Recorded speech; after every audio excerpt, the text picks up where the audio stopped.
Dicen que una mujer indocumentada siempre tiene que agachar la cabeza, que no puede levantar la voz, que no tiene derecho a nada. Yo también lo creí. Aguanté humillaciones, insultos, miedos que me quitaban el sueño, hasta el día en que un niño inocente estuvo a punto de desaparecer frente a mis ojos. Ese día, aunque temblaba de miedo, me descubrí a mí misma, y mi vida cambió para siempre. Me llamo Teresa Ramírez López. Tengo 52 años y nací en Guadalajara, Jalisco, en un barrio donde las calles olían a cemento mojado y fritangas. Fui la mayor de 5 hermanos. Mi papá trabajaba en la construcción y mi mamá vendía comida afuera de las escuelas, tacos, quesadillas, lo que fuera para llevar algo a casa. Yo aprendí desde chiquita que la vida no era fácil, pero que con esfuerzo y dignidad se podía salir adelante. Me casé joven, a los 19, con un hombre que manejaba camiones de carga. Pensé que iba a ser mi compañero para toda la vida, pero el matrimonio fue duro, muy duro. No voy a entrar en detalles, pero a los 32 años me separé. Quedé sola con 2 hijos, Mariana y Carlos. Ellos eran mi vida entera. Todo lo que yo hacía era por ellos. Trabajé en lo que pude. Limpiaba casas, planchaba ropa ajena, vendía tamales los fines de semana. Mis hijos crecieron viendo a su mamá luchar, y yo quería que ellos estudiaran, que tuvieran algo mejor que lo que yo tuve. Pero la vida en Guadalajara se puso cada vez más difícil.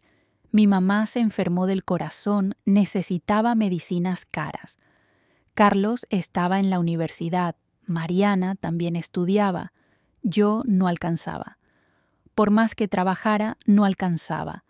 Entonces una vecina me dijo: Teresa, vete para el norte, allá se gana en dólares, puedes mandarles más dinero.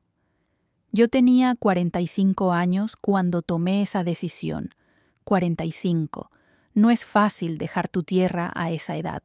No es fácil dejar a tus hijos, aunque ya sean grandes, pero lo hice porque no veía otra salida. Junté un poco de dinero, pagué a un coyote y crucé la frontera como tantas otras mujeres lo han hecho, con miedo, con esperanza, con el corazón partido en 2. Llegué a Los Ángeles en el 2018, sin papeles, sin inglés, sin conocer a nadie.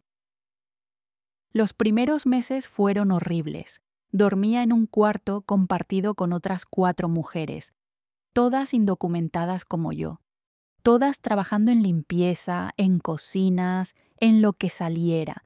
Yo conseguí trabajo limpiando casas a través de una conocida. Me pagaban en efectivo, claro. Nadie nos daba recibos ni contratos. Éramos invisibles, pero yo aceptaba todo con tal de poder mandar dinero a México. Cada semana enviaba lo que podía. A veces $100, a veces más. Y aunque me dolía el cuerpo, aunque extrañaba tanto a mis hijos que me despertaba llorando, yo seguía porque sabía que ellos dependían de mí.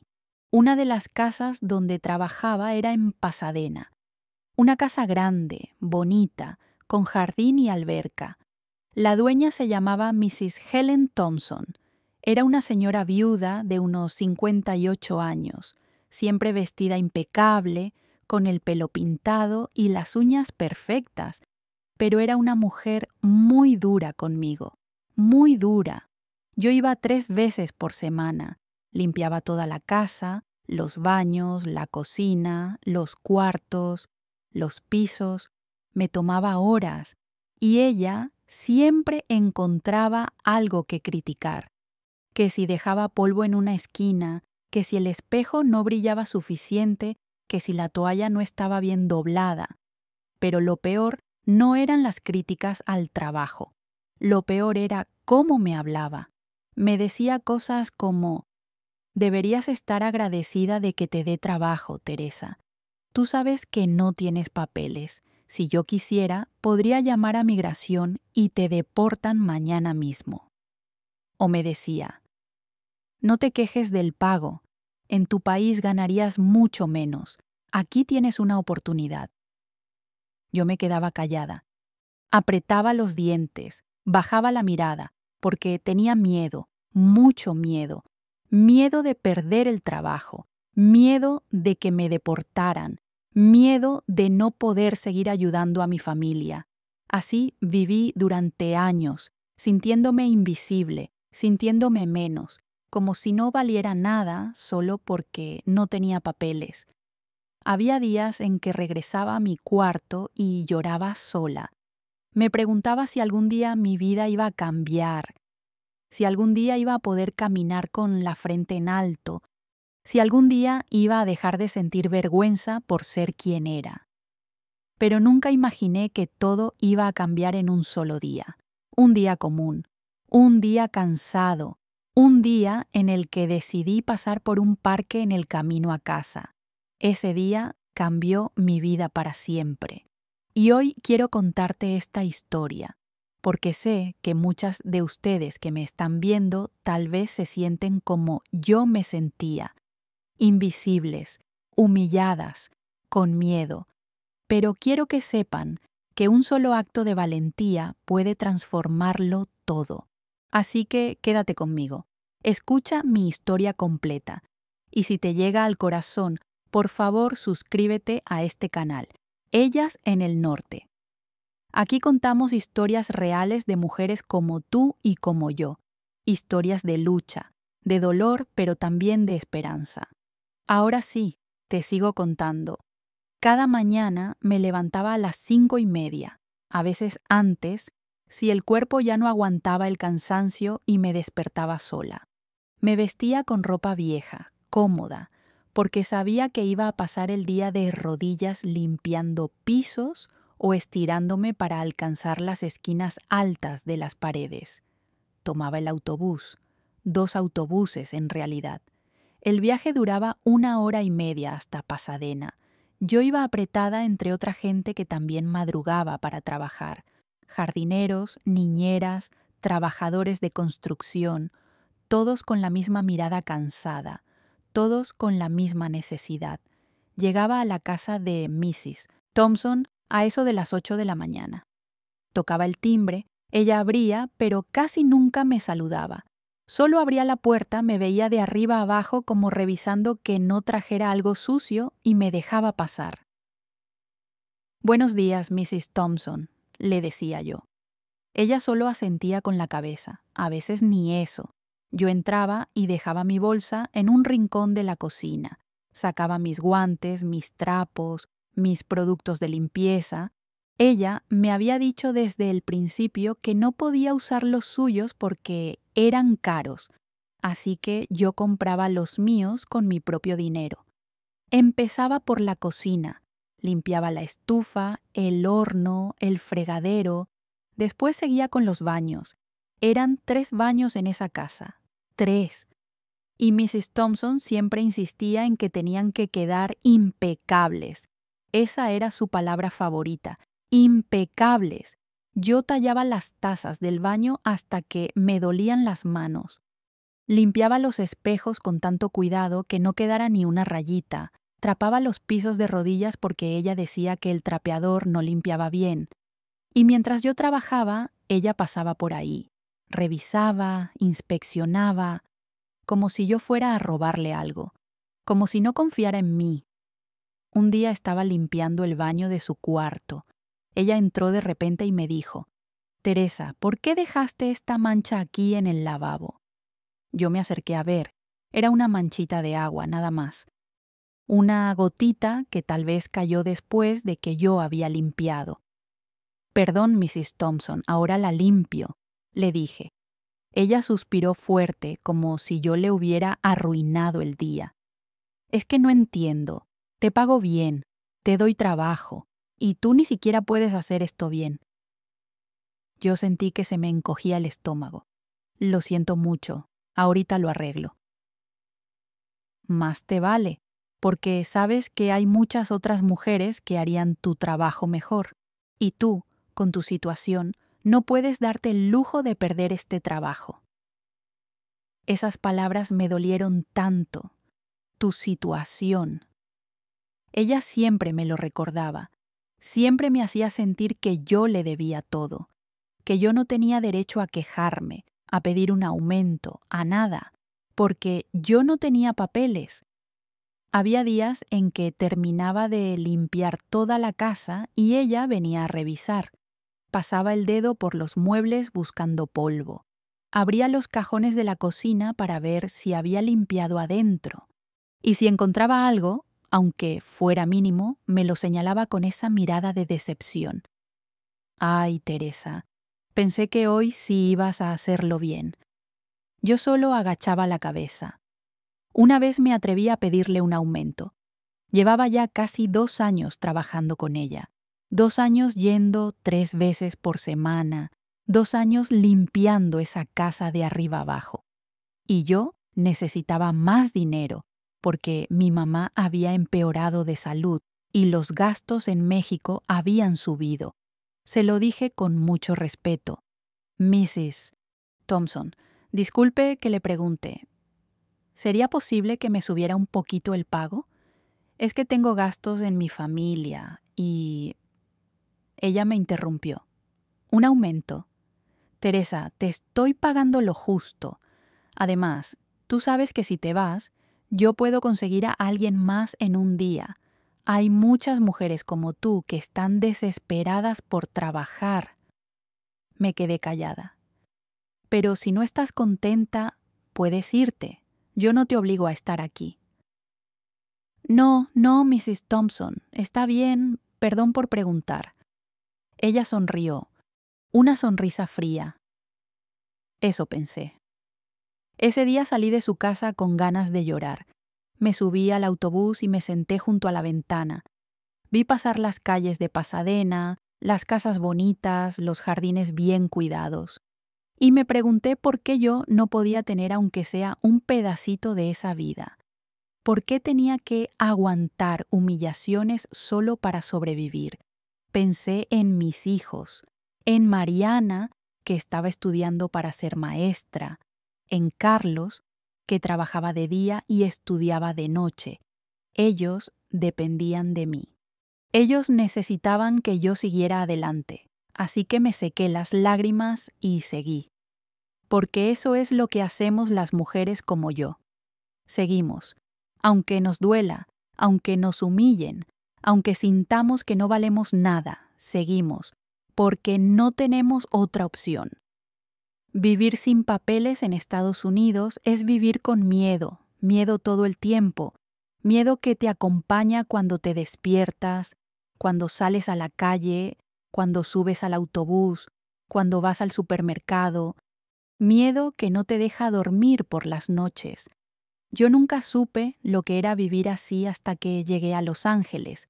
En México yo era pobre, sí, trabajaba duro, sí, pero era libre.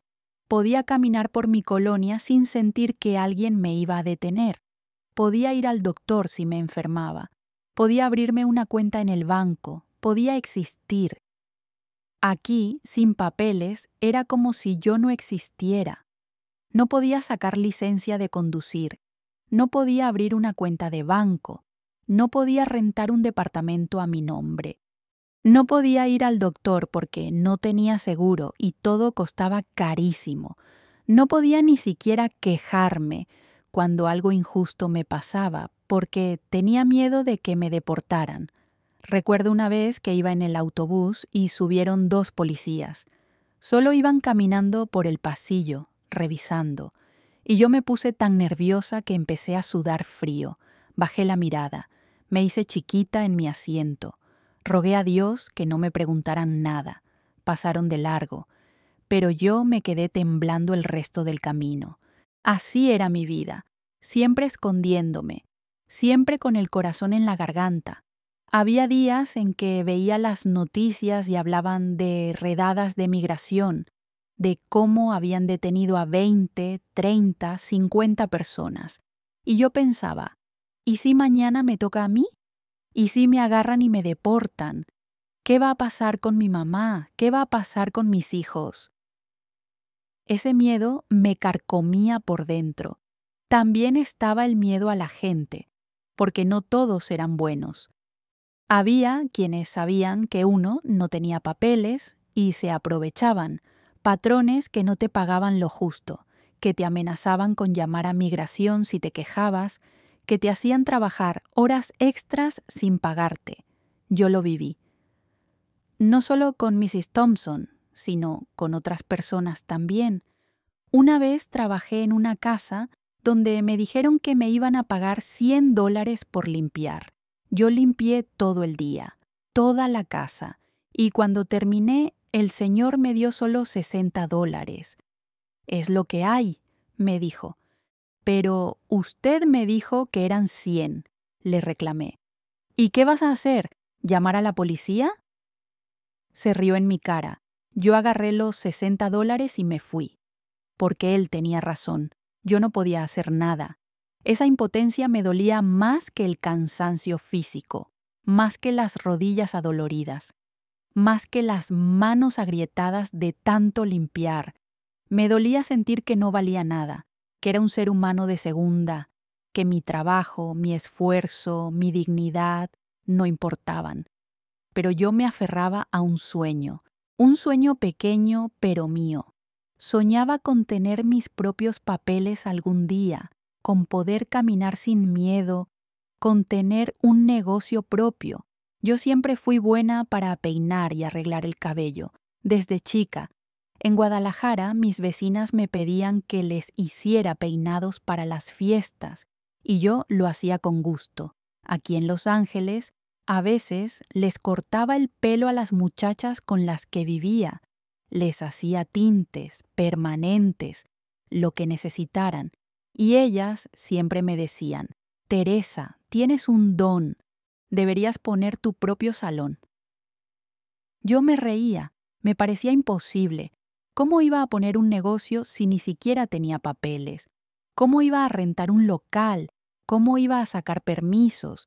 Pero en el fondo, en lo más profundo de mi corazón, yo me aferraba a ese sueño. Me decía a mí misma: algún día, Teresa, algún día vas a tener tu propio salón, vas a tener clientes que te respeten, vas a poder trabajar con dignidad. Ese sueño era lo único que me mantenía de pie, porque la verdad es que había noches en las que ya no quería seguir. Noches en las que me sentaba en la orilla de mi cama y pensaba: ¿para qué?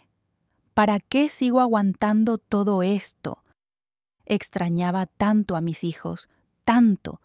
Hablaba con ellos por teléfono, pero no era lo mismo. Yo me perdí cumpleaños, graduaciones, momentos importantes. Todo por estar aquí, lejos, trabajando. Y lo peor es que ni siquiera podía ir a visitarlos, porque si salía de Estados Unidos, no iba a poder regresar. Esa frontera que crucé una vez era como una puerta que solo se abría de un lado, así que yo estaba atrapada en un país que no me quería, trabajando para gente que me despreciaba, viviendo con miedo cada día. Pero seguía adelante, porque soy madre, y las madres no nos rendimos, no importa cuánto duela. No importa cuánto nos humillen, seguimos, por nuestros hijos, por nuestras familias, por la esperanza de que algún día las cosas van a mejorar. Y yo nunca imaginé que ese día iba a llegar. Nunca imaginé que mi vida iba a cambiar por completo en una tarde cualquiera, en un parque, cuando decidí hacer lo correcto aunque tuviera todo el miedo del mundo. Pero eso ya te lo voy a contar. Aquel día fue un martes de octubre. Recuerdo que hacía calor todavía, aunque ya estábamos entrando al otoño. Yo había terminado de trabajar en la casa de Mrs. Thompson como a las 4 de la tarde. Estaba cansadísima. Me dolían las piernas, la espalda, todo. Ella ni siquiera me dijo adiós cuando me fui. Solo asintió con la cabeza mientras revisaba su teléfono. Yo cerré la puerta detrás de mí y caminé hacia la parada del autobús. Pero ese día algo en mí se sintió diferente. No sé cómo explicarlo.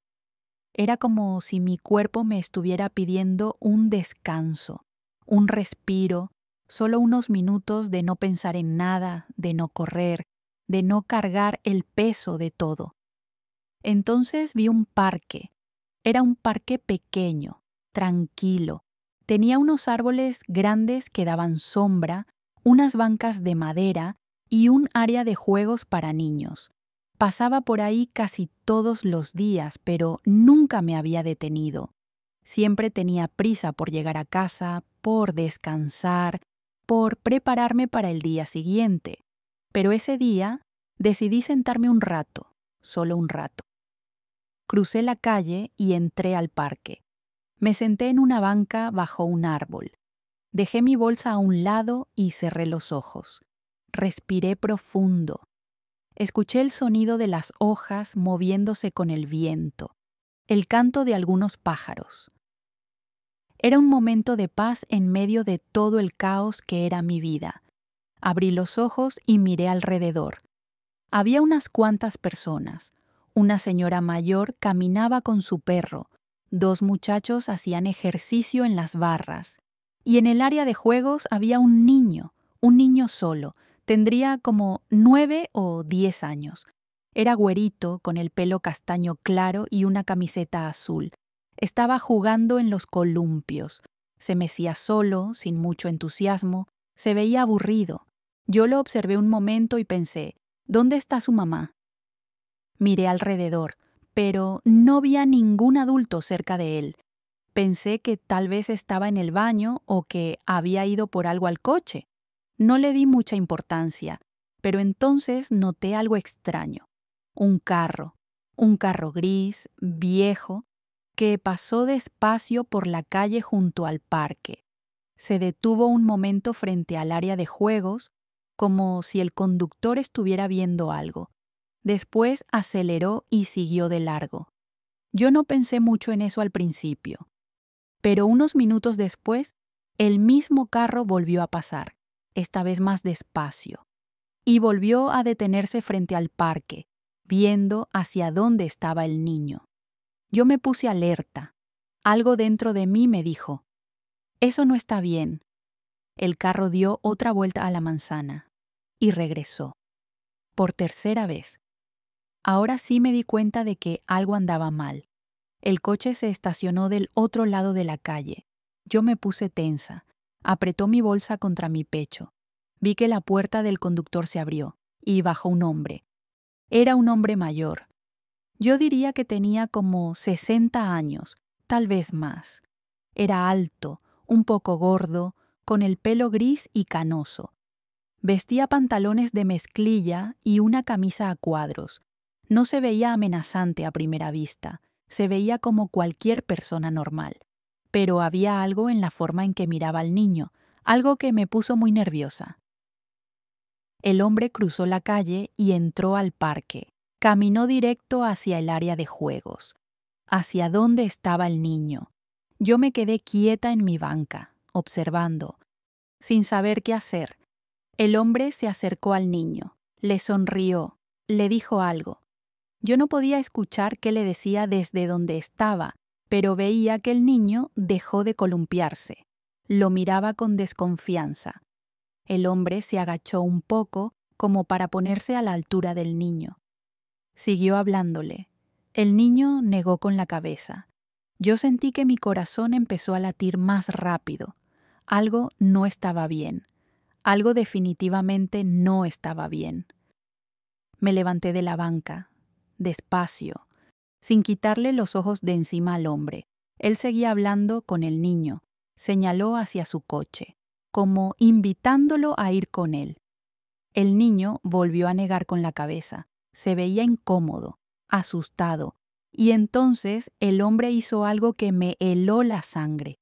Le tomó el brazo al niño, con firmeza, y empezó a jalar de él. El niño intentó soltarse, pero el hombre lo sujetaba fuerte. Empezó a caminar hacia la salida del parque, jalando al niño con él. Yo me quedé paralizada por un segundo, solo un segundo, porque en mi cabeza empezó una guerra. Una guerra entre el miedo y lo que sabía que era correcto. No te metas, Teresa, me decía una voz. No es tu problema. Si te metes, pueden llamar a la policía. Pueden descubrir que no tienes papeles, te pueden deportar. No te metas. Pero otra voz, más fuerte, me gritaba. Es un niño en peligro. Si no haces algo, nadie más lo va a hacer. Tienes que hacer algo. Vi al niño, vi su carita asustada, vi cómo trataba de soltarse del hombre. Y en ese momento recordé a mi propio hijo, a Carlos, cuando era niño, cuando dependía de mí para protegerlo. Y supe que no podía quedarme callada, no podía. Agarré mi bolsa y corrí. Corrí hacia ellos con el corazón saliéndome del pecho, con las piernas temblando, pero corrí.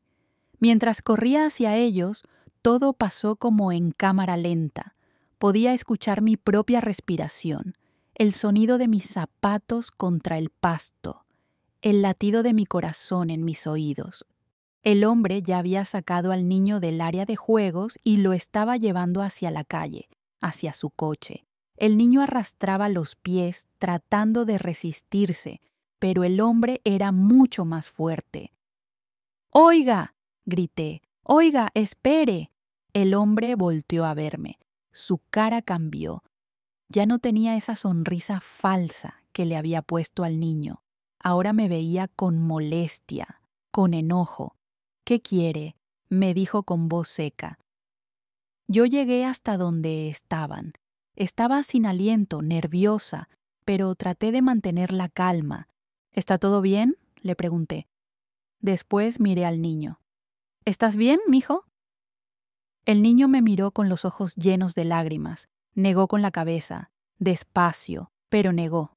Todo está bien, dijo el hombre rápido. Es mi sobrino, lo voy a llevar a casa. ¿Su sobrino?, pregunté. Sí, su mamá me pidió que viniera por él. Yo miré al niño otra vez. Él seguía negando con la cabeza. Los labios le temblaban. Estaba aterrado. Mijo, le dije con voz suave, tratando de no asustarlo más. ¿Él es tu familia? El niño abrió la boca, pero no le salieron las palabras. Solo empezó a llorar. Y eso me lo confirmó todo. Suéltelo, le dije al hombre. Mi voz tembló, pero traté de sonar firme. El hombre me miró con furia. ¿Quién se cree que es usted? Esto no es su problema. Lárguese. No, dije. Suéltelo ahora. Él apretó más el brazo del niño. El niño hizo un gesto de dolor. Ya le dije que es mi sobrino. No se meta en lo que no le importa. Yo sentí que las piernas me temblaban. Sentí miedo, mucho miedo. Este hombre era grande, fuerte. Yo era solo una mujer de 52 años, cansada, sin ningún poder. ¿Qué iba a hacer si él me atacaba?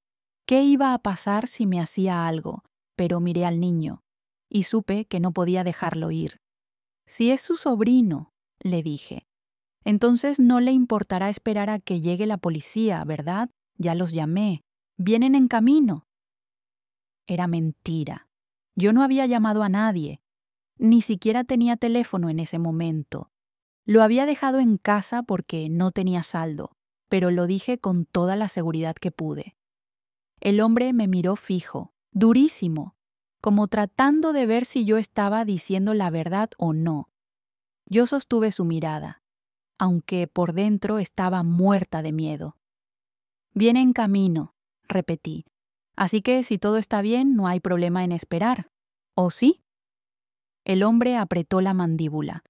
Podía ver que estaba pensando, calculando, decidiendo si valía la pena arriesgarse o no. Y entonces de repente soltó al niño.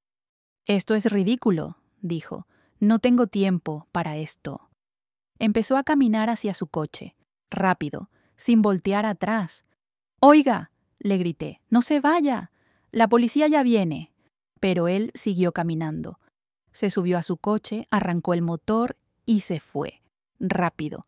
Las llantas hasta rechinaron. Yo me quedé ahí parada, viendo cómo se alejaba.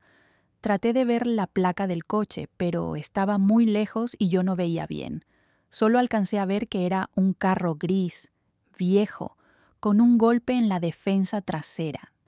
Cuando el coche desapareció en la esquina, yo dejé salir el aire que había estado conteniendo. Me temblaban las manos, las piernas, todo el cuerpo. Miré al niño. Él estaba ahí parado, llorando, con los bracitos colgando a los lados. «Ya pasó, mijo», le dije con voz suave. «Ya se fue, ya estás bien».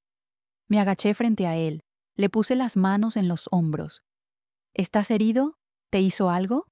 Él negó con la cabeza. Solo lloraba. «¿Dónde está tu mamá?» No sé», dijo entre sollozos. «Fue a estacionar el coche. Me dijo que me esperara aquí». «Está bien, ya va a venir, no te preocupes». Yo lo abracé fuerte. Sentí cómo su cuerpecito temblaba. Sentí cómo se aferraba a mí, como si yo fuera su salvación.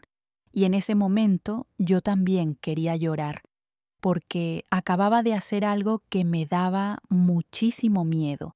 Acababa de enfrentarme a un hombre peligroso. Acababa de arriesgarme.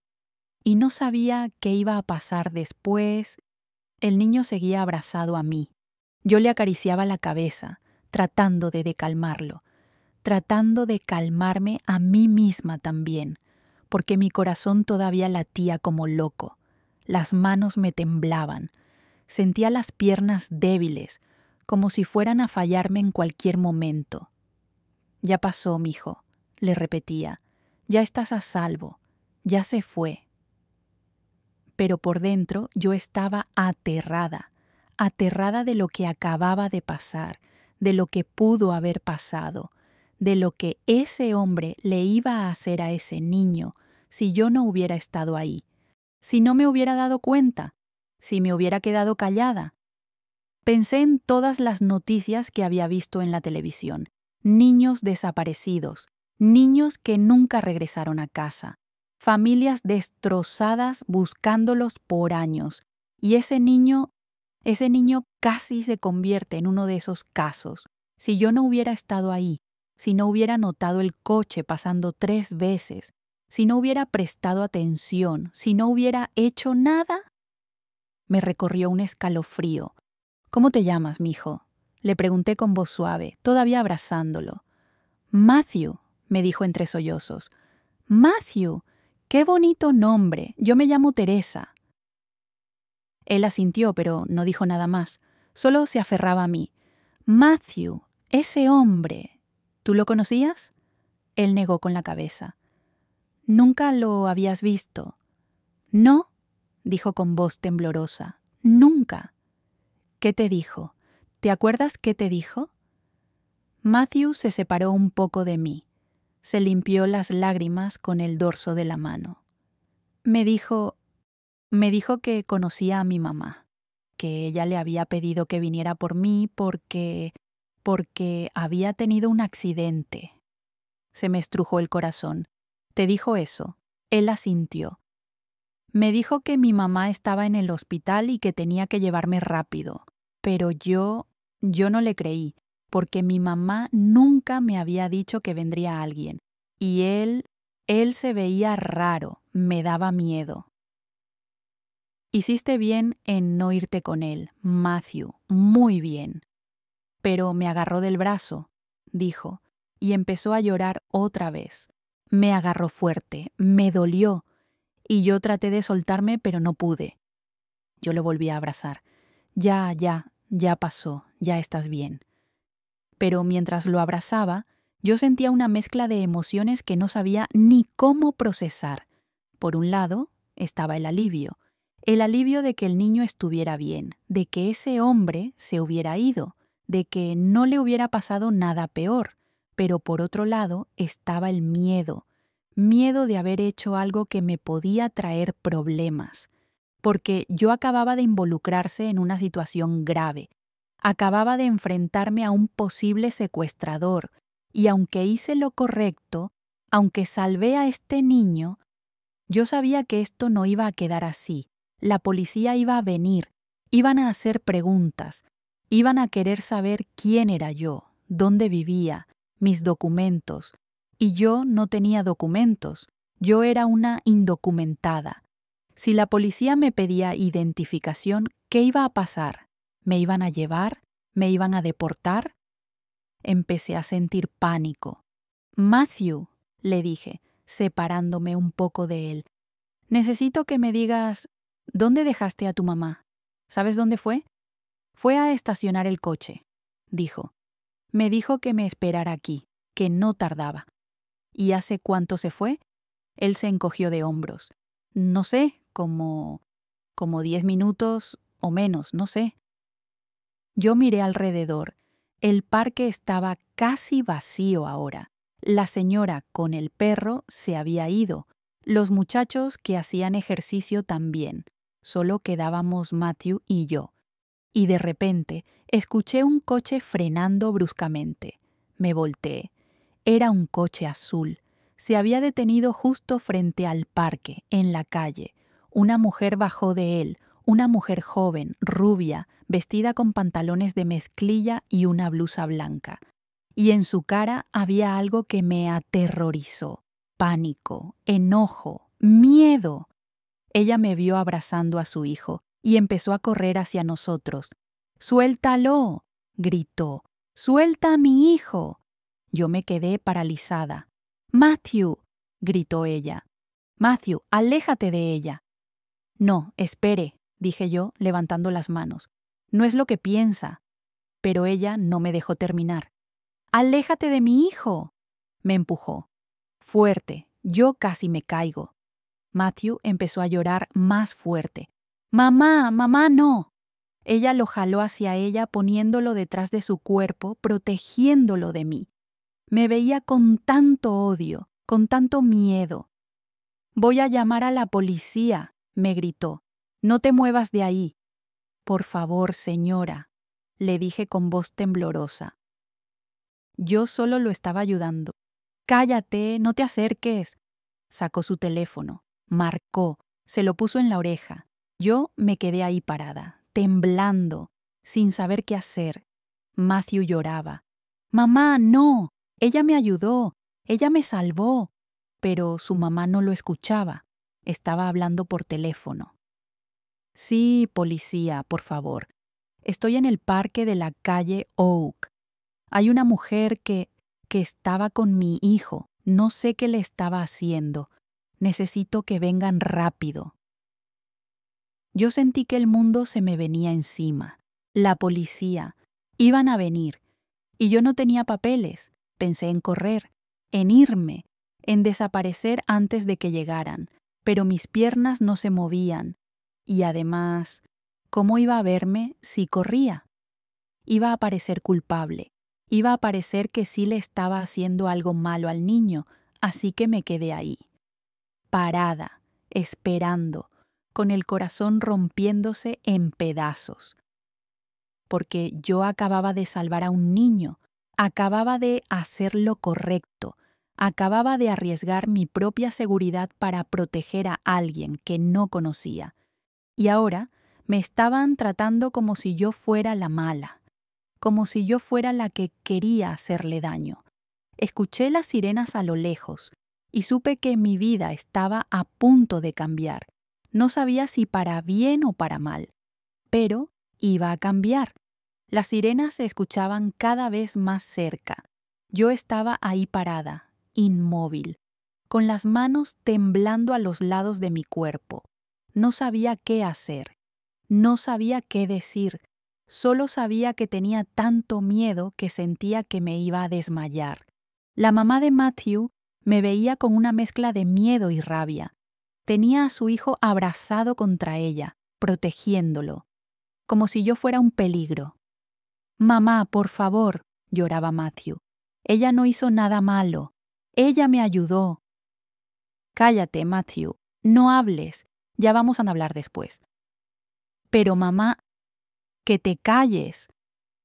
El niño se quedó callado, pero seguía llorando.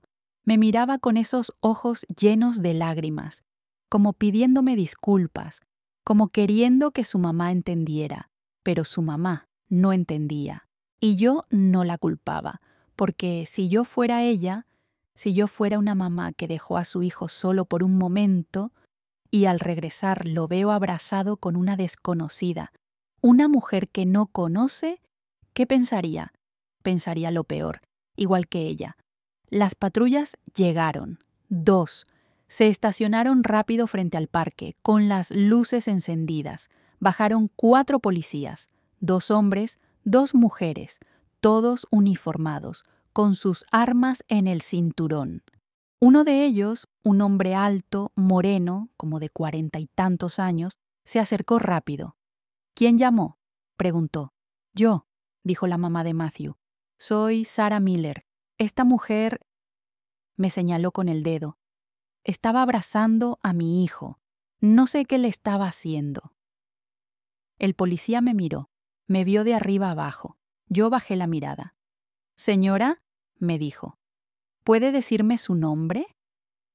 Teresa, dije con voz apenas audible. Teresa Ramírez. ¿Qué estaba haciendo con el niño? Yo lo estaba ayudando. ¿Ayudando? ¿Ayudando cómo? Respiré profundo. Las manos me temblaban tanto que tuve que juntarlas para que no se notara. Había un hombre, dije. Un hombre que lo estaba llevando. Lo agarró del brazo y lo estaba llevando a su coche. Yo lo detuve. La mamá de Matthew me miró sorprendida. ¿Qué? Un hombre, repetí. Un hombre mayor. Pasó en un coche 3 veces por el parque.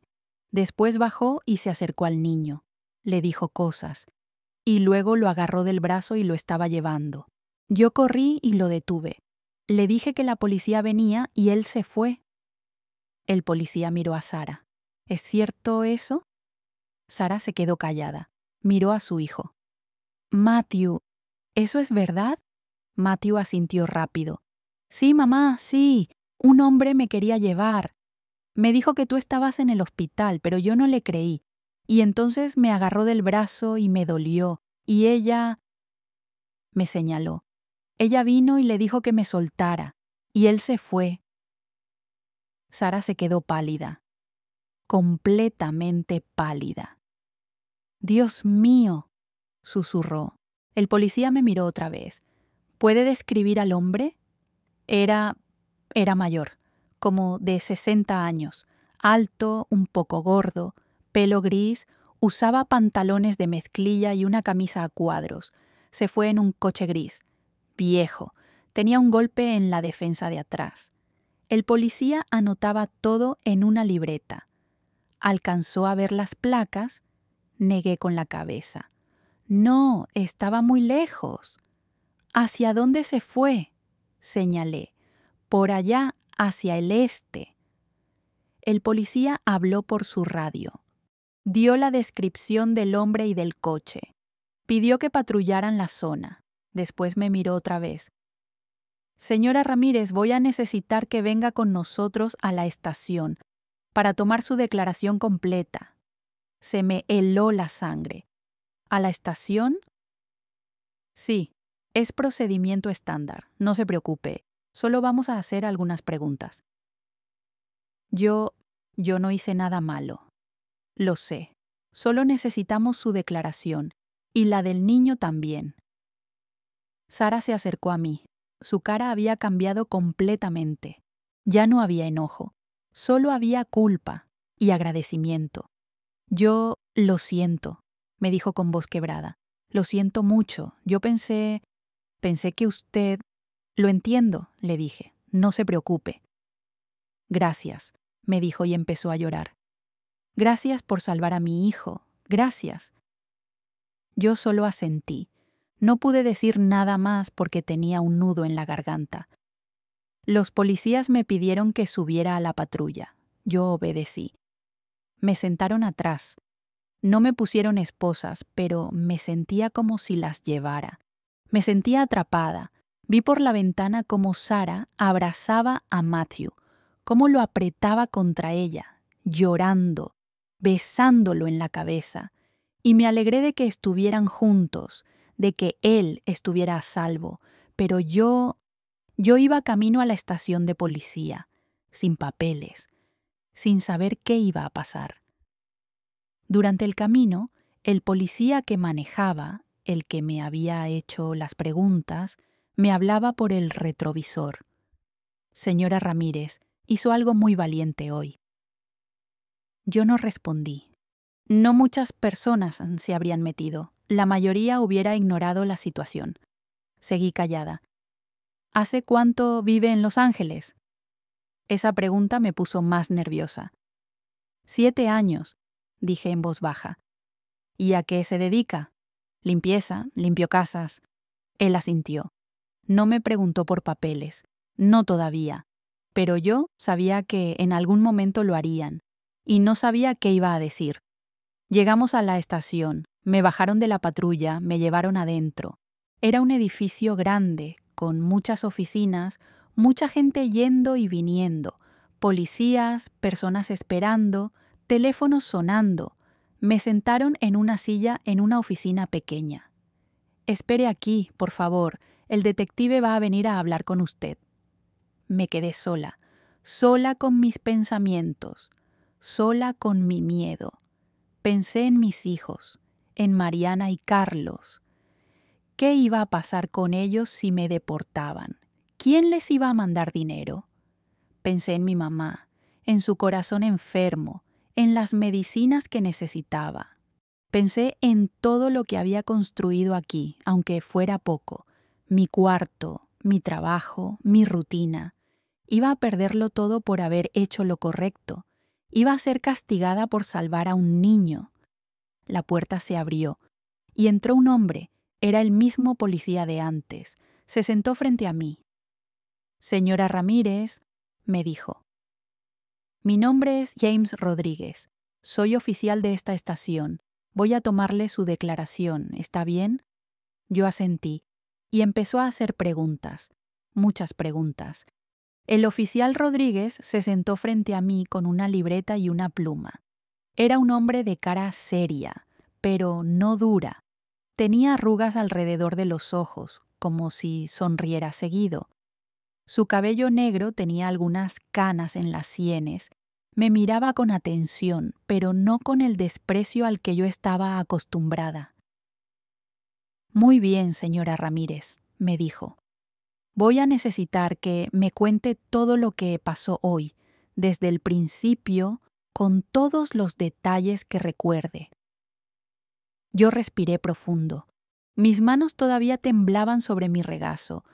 Yo terminé de trabajar hoy como a las 4. Empecé con voz temblorosa.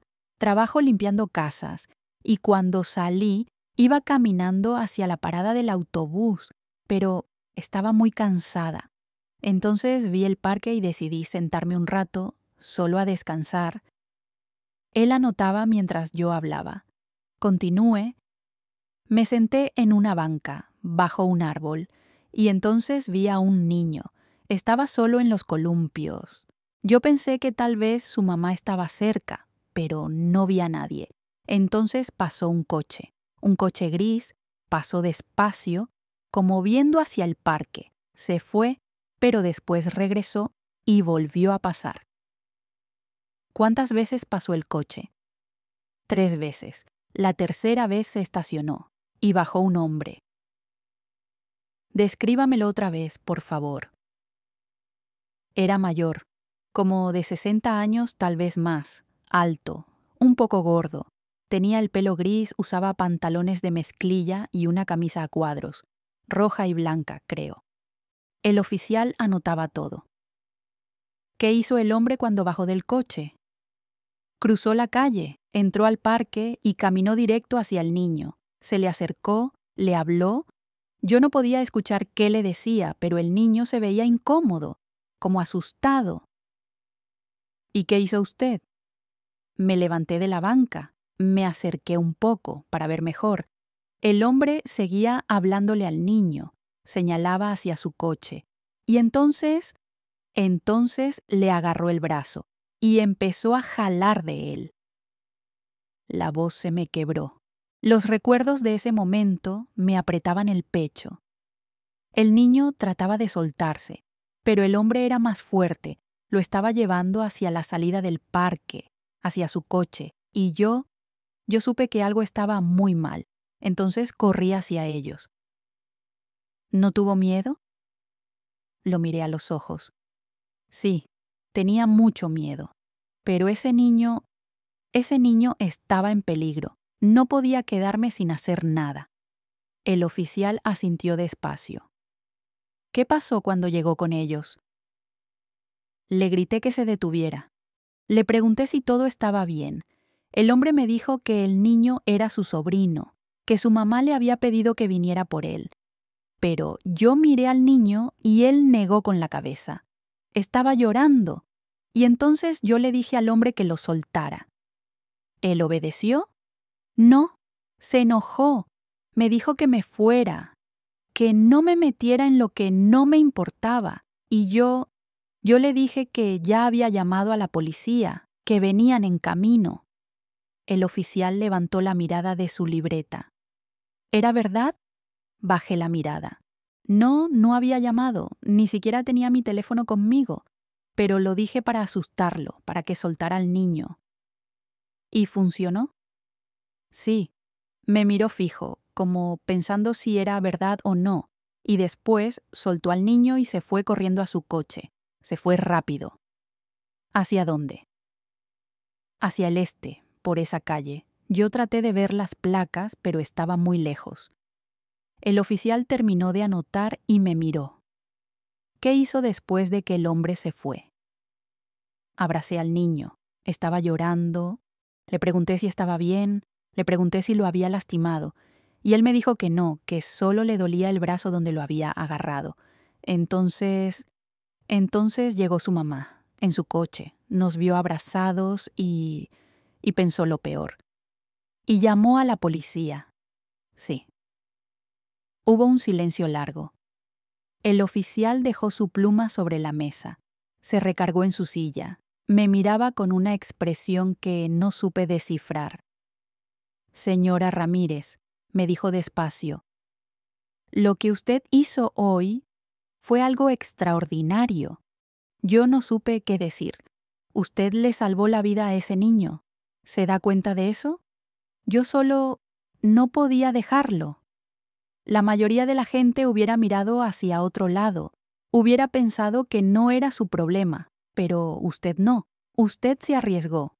Enfrentó a ese hombre aunque tenía miedo. Y salvó a un niño. Sentí que los ojos se me llenaban de lágrimas. Yo pensé que me iban a arrestar. Pensé que iba a tener problemas. El oficial negó con la cabeza. No, señora. Usted no hizo nada malo. Al contrario, hizo algo muy valiente. Pero yo no tengo papeles, dije en voz baja. Casi un susurro. Él me miró con comprensión, no con juicio, con comprensión. Lo sé, dijo suavemente. Se me cortó la respiración. ¿Cómo? Llevo muchos años siendo policía y soy hijo de inmigrantes. Mis padres vinieron de México sin papeles. Yo nací aquí, pero crecí viendo su lucha, su miedo, así que reconozco ese miedo cuando lo veo.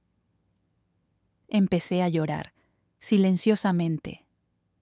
Las lágrimas rodaban por mis mejillas.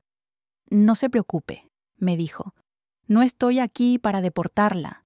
Estoy aquí porque usted ayudó a un niño. Y eso es lo único que importa en este momento. Hubo un toquido en la puerta. Adelante, dijo el oficial Rodríguez. La puerta se abrió. Entró otro policía con Sara, la mamá de Matthew, y con Matthew. El niño me vio y corrió hacia mí. ¡Teresa! Se me abrazó. Yo lo abracé de vuelta, llorando más fuerte. Sara se acercó. También tenía los ojos rojos de tanto llorar. Matthew me contó todo, dijo con voz temblorosa. Me contó lo que ese hombre le dijo, cómo lo agarró, cómo usted lo salvó. Se quebró. Yo no sé cómo agradecerle. Usted le salvó la vida a mi hijo. No tiene que agradecerme, le dije. Cualquier persona hubiera hecho lo mismo. No, dijo ella. No cualquiera. Usted sí. El oficial Rodríguez se puso de pie. Señora Miller, su hijo va a tener que dar su declaración también. Para el reporte oficial. Sí, por supuesto. Matthew se sentó en una silla junto a mí. El oficial le hizo preguntas. Matthew contestó todo con claridad. Contó cómo el hombre se le acercó, qué le dijo, cómo lo agarró del brazo, cómo yo intervine. Y al final, Matthew me miró y dijo, «Ella es una heroína. Ella me salvó». El oficial Rodríguez cerró su libreta. «Sí», dijo, «ella es una heroína». Me miró. «Señora Ramírez, necesito hablar con usted, a solas. ¿Está bien?» Yo asentí. Sara y Matthew salieron de la oficina y el oficial Rodríguez me dijo algo que cambió mi vida para siempre. El oficial Rodríguez cerró la puerta después de que Sara y Matthew salieron. Se sentó otra vez frente a mí. Esta vez su expresión era diferente, más suave, casi esperanzada. «Señora Ramírez», me dijo, «lo que voy a decirle puede sonar increíble, pero escúcheme con atención». Yo asentí, todavía sin entender hacia dónde iba todo esto. Existe algo que se llama el visado U. Es un tipo de visa especial que se les da a víctimas o testigos de ciertos crímenes graves. El intento de secuestro de un menor es uno de esos crímenes. Me quedé callada, sin entender bien qué significaba eso para mí. «Pero hay algo más», continuó. «También existe un proceso humanitario para personas que realizan actos de valentía extraordinarios, personas que ayudan a las autoridades, personas que salvan vidas. Y aunque el proceso no es rápido ni automático, su caso es muy fuerte, señora Ramírez, muy fuerte». ¿Qué quiere decir?, pregunté con voz temblorosa. «Quiero decir que hay una posibilidad real de que usted pueda obtener residencia legal, un green card y eventualmente ciudadanía». Se me olvidó respirar. «¿Qué?». «Lo que usted hizo hoy va a quedar documentado. Va sin haber un reporte oficial. El testimonio de Sara Miller, el testimonio de su hijo, mi testimonio como oficial. Y todo eso puede ser usado para iniciar un proceso migratorio especial». Las lágrimas empezaron a caer otra vez, pero esta vez eran diferentes. No eran lágrimas de miedo, eran lágrimas de algo que no me atrevía ni a nombrar. ¿Esperanza? Yo no puedo pagar un abogado», dije. «No tengo dinero para... Hay organizaciones que ayudan con casos como el suyo.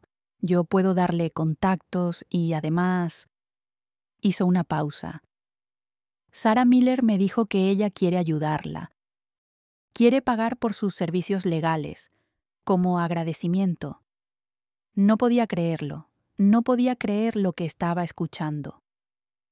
«Esto va a tomar tiempo», me advirtió. «Tal vez meses, tal vez más de un año. Pero quiero que sepa que tiene una oportunidad real». Me cubrí la cara con las manos y lloré. Lloré todo lo que había guardado durante 7 años. Todo el miedo, toda la humillación, todo el dolor. Y también lloré de alivio, de esperanza, de la posibilidad de que mi vida pudiera cambiar. Los meses siguientes fueron una montaña rusa. Sara Miller cumplió su promesa. Me conectó con una abogada de inmigración, una mujer buena, profesional, que me explicó todo el proceso con paciencia. Me ayudó a llenar los papeles, a reunir la evidencia, los reportes policiales, las cartas de recomendación. Matthew y Sara escribieron cartas contando lo que pasó. El oficial Rodríguez también. Otras personas de la comunidad que se enteraron de mi historia también escribieron. El proceso fue largo, lleno de citas, de entrevistas, de incertidumbre, pero por primera vez en años yo sentía que tenía un futuro, un futuro real. Mientras esperaba, seguí trabajando en limpieza, pero ya no regresé a la casa de Mrs. Thompson. No podía. Después de todo lo que pasó, después de haberme enfrentado a ese hombre y haber salvado a un niño, ya no podía seguir dejando que alguien me tratara así. Así que renuncié. Conseguí otros trabajos, y aunque no era fácil, me sentía diferente, me sentía más fuerte, con más dignidad. Sara se convirtió en mi amiga, me invitaba a su casa. Matthew me abrazaba cada vez que me veía. Me decían tía Teresa, y yo los quería como si fueran mi propia familia. 1 año y medio después, recibí la noticia. Mi solicitud de residencia había sido aprobada. Iba a recibir mi green card. Lloré tanto ese día. Llamé a mis hijos a México. Les conté. Ellos también lloraron. Mi mamá, aunque estaba débil, se puso a rezar dando gracias a Dios. Cuando tuve mis papeles en la mano, cuando por fin pude caminar sin miedo, cuando por fin pude existir, fue como nacer de nuevo. Pero yo no me quedé ahí. Tenía un sueño que había guardado en mi corazón durante años, y decidí perseguirlo. Con ayuda de Sara, con mis ahorros y con un pequeño préstamo, abrí mi propio negocio, un salón de belleza. En Los Ángeles lo llamé Belleza y Esperanza. Era pequeño, muy pequeño, solo 2 sillas al principio, pero era mío. Mío. Puse todo mi corazón en ese lugar. Decoré las paredes con colores alegres, con flores, con fotos de mi familia. Mis primeras clientas fueron las mujeres del vecindario, mujeres como yo, latinas que trabajaban duro, que tenían historias difíciles, que necesitaban un lugar donde sentirse bonitas, donde sentirse escuchadas. Yo las peinaba, les pintaba el cabello, les hacía manicura, y mientras trabajaba, ellas me contaban sus vidas, sus luchas, sus sueños, y yo las entendía.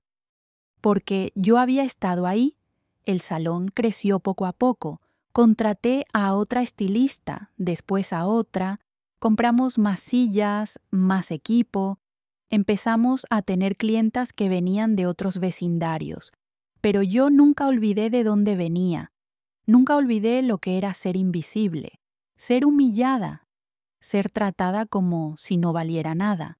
Por eso, cuando llegaba una mujer indocumentada a mi salón, yo la trataba con el respeto que nadie me dio a mí. Le daba trabajo si podía, le daba un descuento si necesitaba, le daba esperanza cuando se sentía perdida, porque yo sé lo que es necesitar eso. Sara y Matthew seguían siendo parte de mi vida. Venían al salón cada mes. Matthew creció. Se convirtió en un joven fuerte y bueno. Siempre me decía que cuando fuera grande, él también iba a ayudar a la gente, como yo lo ayudé a él. El oficial Rodríguez también se convirtió en amigo. A veces pasaba por el salón solo para saludarme, para ver cómo iba todo. Mira todo lo que has construido, Teresa, me decía con orgullo. Mira lo lejos que has llegado. Y tenía razón. Porque yo, la mujer que llegó a este país sin nada, sin papeles, sin voz, ahora tenía mi propio negocio, mi propia vida, mi propia dignidad. 2 años después de abrir el salón, inicié el proceso de ciudadanía. Y cuando llegó el día de mi ceremonia de naturalización, cuando puse mi mano sobre mi corazón y juré lealtad a Estados Unidos, lloré. Lloré por todo lo que había pasado, por todo lo que había sufrido, pero también lloré de felicidad, porque había llegado, finalmente había llegado. Sara, Matthew y el oficial Rodríguez estaban ahí conmigo ese día, me abrazaron, me felicitaron, y yo sentí que tenía una familia aquí, una familia que me aceptaba, que me quería, que me respetaba. Mis hijos no pudieron venir desde México porque no tenían visa, pero les mandé fotos, les mandé videos y lloraron de felicidad por mí. Lo lograste, mamá, me decía Mariana por teléfono. Lo lograste. Y sí, lo logré. Pero no sola. Lo logré porque un día decidí no quedarme callada. Decidí enfrentar mi miedo. Decidí hacer lo correcto aunque me costara todo. Y ese acto de valentía cambió mi vida, para siempre. Hoy tengo 52 años y cuando me veo en el espejo ya no veo a la misma mujer que cruzó la frontera hace 7 años. Ya no veo a la mujer que agachaba la cabeza cuando la humillaban. Ya no veo a la mujer que vivía con miedo de que la descubrieran. Ya no veo a la mujer invisible que limpiaba casas ajenas sin que nadie le dijera gracias. Ahora veo a una mujer fuerte, a una mujer que salvó a un niño, a una mujer que tiene su propio negocio, a una ciudadana americana. Pero, más que todo eso, ahora veo a una mujer que se respeta a sí misma. Y eso no tiene precio. A veces pienso en ese día en el parque, en cómo todo pudo haber sido diferente si yo me hubiera quedado callada, si hubiera mirado hacia otro lado, si hubiera pensado solo en mí misma y en mi miedo. Matthew no estaría aquí hoy si yo no hubiera actuado. Ese hombre se lo hubiera llevado. Y nadie sabe qué le hubiera pasado, pero yo actué. Y aunque tenía tanto miedo, aunque sabía que me podía meter en problemas, no pude quedarme callada, porque hay cosas más importantes que el miedo. Hay cosas más importantes que protegerse a uno mismo. A veces hay que arriesgarlo todo por hacer lo correcto. Esa lección la aprendí ese día y me cambió para siempre. Mi salón de belleza ahora es más que un negocio. Es un lugar donde las mujeres vienen no solo a arreglarse el cabello, vienen a sentirse escuchadas, a sentirse vistas, a sentirse valiosas. Yo empleo a 6 personas, todas mujeres. Algunas tienen papeles, otras no, pero yo las trato a todas con respeto, con dignidad, les pago bien, les doy días libres cuando los necesitan, las apoyo cuando tienen problemas, porque yo sé lo que es no tener eso. Y no quiero que nadie más se sienta como yo me sentí. La historia de cómo salvé a Matthew se corrió por el vecindario. La gente empezó a conocerme por eso. Algunos me decían la heroína del parque. Al principio me daba pena. No me sentía como una heroína. Me sentía solo como una persona que hizo lo correcto. Pero con el tiempo entendí que tal vez sí fue algo especial, porque no todo el mundo se hubiera arriesgado. No todo el mundo hubiera puesto en peligro su propia seguridad para proteger a un desconocido. Yo lo hice. Y aunque fue aterrador, aunque pensé que iba a perder todo, al final gané más de lo que jamás imaginé. Gané mi libertad, gané mi dignidad, gané una nueva vida. Hace unos meses, Mrs. Thompson, mi antigua patrona, vino al salón. No sé cómo se enteró de que era mío. Tal vez alguien le contó, tal vez vio mi nombre en la ventana. Entró con esa misma cara seria que yo recordaba. Pero cuando me vio, su expresión cambió. Se veía sorprendida, tal vez hasta avergonzada. Teresa, me dijo, no sabía que tenías tu propio negocio. Sí, le dije con una sonrisa. Hace 2 años que lo abrí. Se quedó callada un momento. Miraba alrededor del salón, las paredes pintadas de colores alegres, las clientas riendo mientras las peinaban, el ambiente cálido y acogedor. Te ves bien, me dijo. Gracias. Yo quería pedir una cita para un corte de cabello. Por un segundo, una parte de mí quiso decirle que no. Quiso decirle todo lo que me hizo sentir durante esos años, todo el dolor, toda la humillación. Pero después lo pensé mejor, porque yo ya no soy esa mujer, ya no cargo ese resentimiento, ya no necesito demostrarle nada a nadie. Claro, le dije, ¿cuándo quieres venir? Le di una cita. Vino una semana después y mientras le cortaba el cabello, ella no habló mucho. Pero al final, cuando estaba pagando, me miró a los ojos. «Lo siento», me dijo en voz baja. «¿Qué? Por cómo te traté, yo no debía hacerlo, lo siento». Yo asentí. «Está bien, ya pasó». Ella se fue, y yo me quedé ahí parada, sintiendo algo que no esperaba. Paz, porque perdonar no es solo para la otra persona, es para uno mismo también. Ahora, cuando miro mi vida, siento agradecimiento. Agradecimiento por haber llegado a este país aunque fue difícil. Agradecimiento por haber tenido el valor de actuar ese día en el parque. Agradecimiento por todas las personas buenas que me ayudaron en el camino. Sara, Matthew, el oficial Rodríguez, mi abogada, mis clientas, mis empleadas. Todos ellos fueron parte de mi transformación. Mi mamá en México mejoró de salud. Mis hijos están bien. Mariana ya es maestra. Carlos trabaja en una empresa de tecnología. Los dos están orgullosos de su mamá. Y yo estoy orgullosa de mí misma, orgullosa de la mujer en la que me convertí, orgullosa de haber seguido adelante aunque todo estaba en mi contra, orgullosa de no haberme rendido. Por eso te cuento esta historia hoy, porque sé que tal vez tú que me estás viendo te sientes como yo me sentía, tal vez te sientes invisible, tal vez te sientes humillada. Tal vez vives con miedo cada día, pero quiero que sepas algo. Tú vales, tú importas, tu trabajo importa, tu esfuerzo importa, tu vida importa. No dejes que nadie te haga sentir menos, no dejes que nadie te quite tu dignidad. Y si algún día tienes que elegir entre tu miedo y hacer lo correcto, elige hacer lo correcto, porque un solo acto de valentía puede cambiar tu vida entera, como cambió la mía. Yo era Teresa, la mujer sin papeles que limpiaba casas y aguantaba humillaciones. Ahora soy Teresa, la dueña de Belleza y Esperanza, la ciudadana americana, la mujer que salvó a un niño, la mujer que se salvó a sí misma.